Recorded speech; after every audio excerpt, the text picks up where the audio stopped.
Okay, good morning. Um, I'm going to give you in my brief overview. We at PwC started tracking technology IPOs after 2009. And the reason we started tracking technology IPOs is because technology, the hallmark of technology is innovation.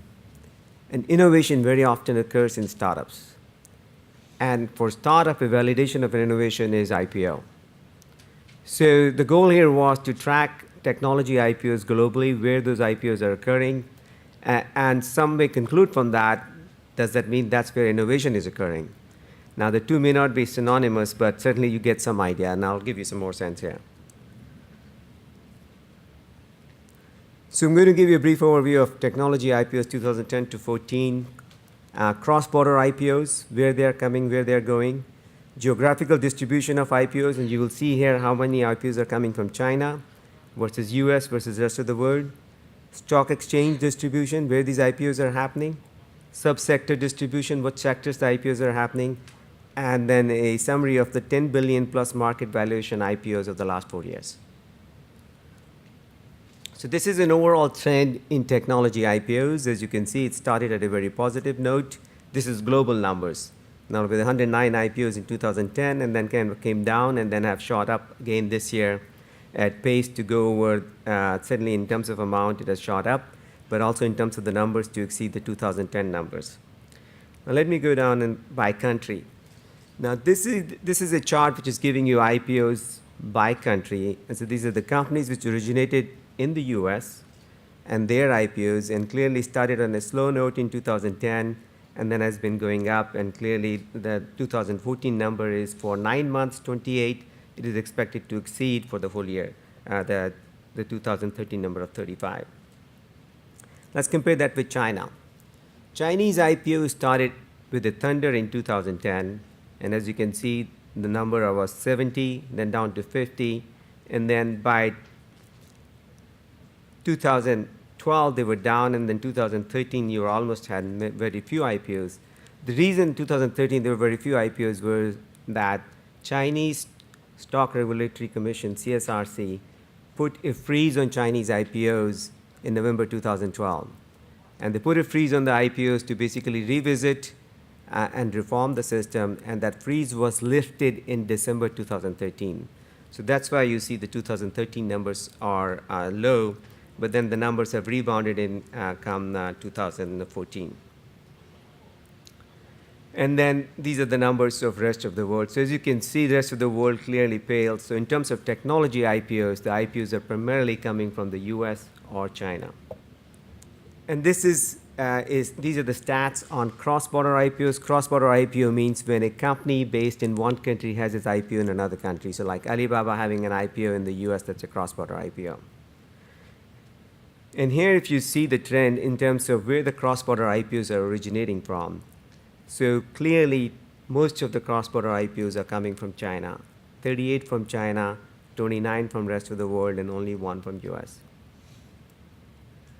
And where are these cross-border IPOs listing?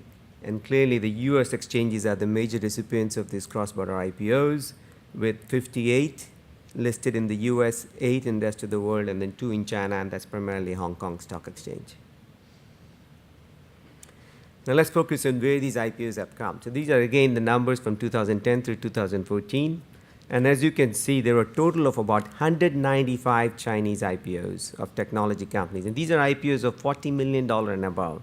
So we didn't want to focus on small IPOs. Versus 138 in the US and 80 in the rest of the world.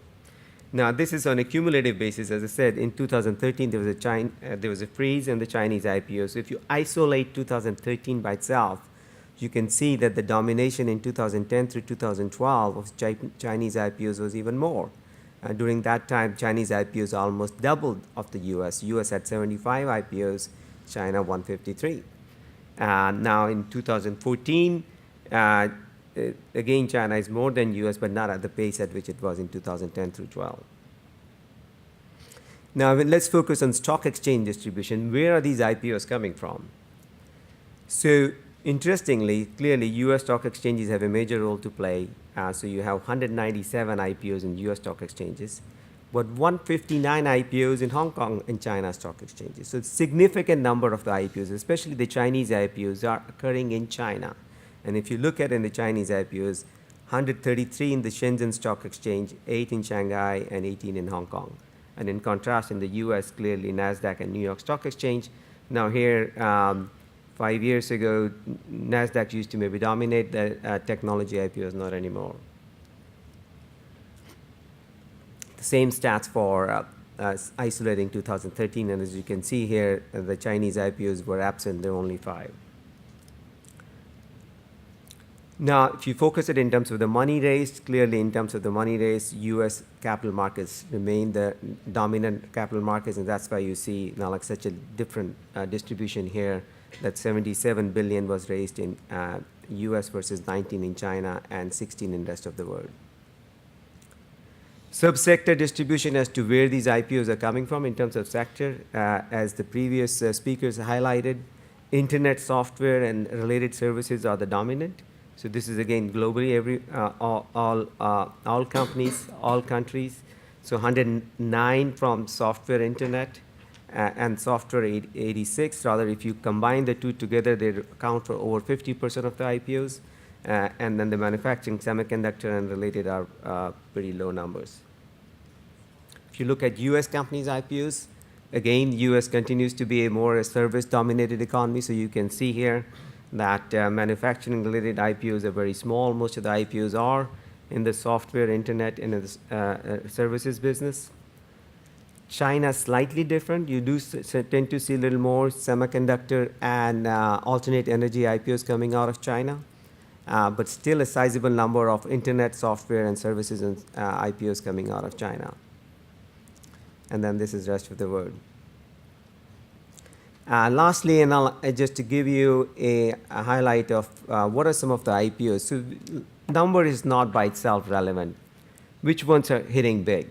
So this is market cap as of November 30 of IPOs, which companies which went public during 2010 through 2014, which are trading at $10 billion market cap and above.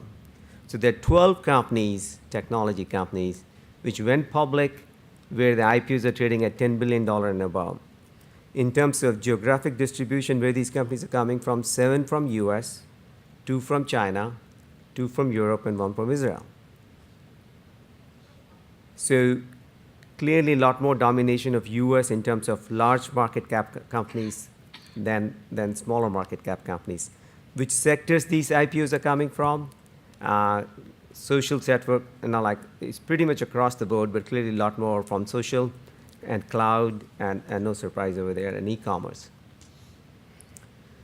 And I will end by highlighting this. This is basically reflecting how much optimism or focus on future is here. So this slide is giving you market cap versus revenue multiple. If the market cap versus revenue multiple is higher for a company, what that means is that market is expecting it to achieve significant growth in future revenues, and that's why they're giving them the premium.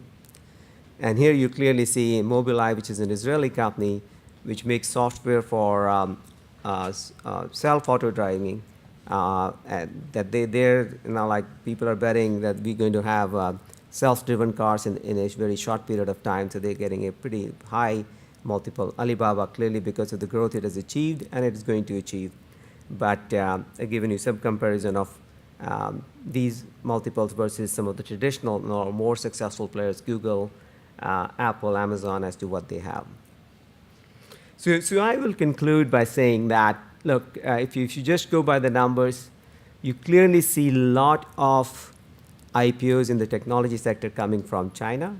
And to me, that is a reflection of the entrepreneurial culture which exists in China, the focus on technology in China. Yes, a whole lot of these IPOs in terms of pure innovation may not be pure innovation, but that's the trend you have seen across the board. Now, like back in 70s when Japanese companies were focusing on technology, people used to accuse them of replication versus pure innovation. Nobody does that today.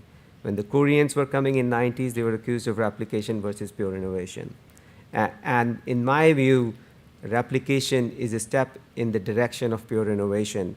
you will see more pure innovation coming from these companies in the years ahead versus what we may have seen before. So with that, I will conclude my comments.